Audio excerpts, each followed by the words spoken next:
तो ये बात थी हाँ।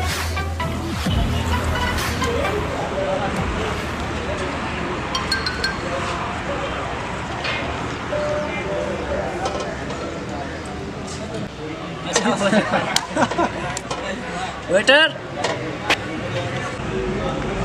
इसलिए मैं तुम्हें कहता हूँ जी सर। इस तरह भाई खाने में क्या क्या है, मेन्यू दिखाएं।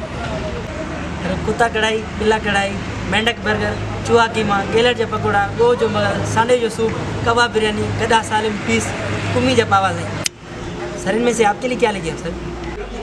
हाँ भाई, ये सब कुछ तैयार करके खुद खा लें। हमारी ये अच्छी सी चाय लेके आए, दूध पत्ती। सर चाय किस दूध का हो? कुत्ते के दूध का या गधे के दूध का? यार कहाँ आ गए? चलते हैं।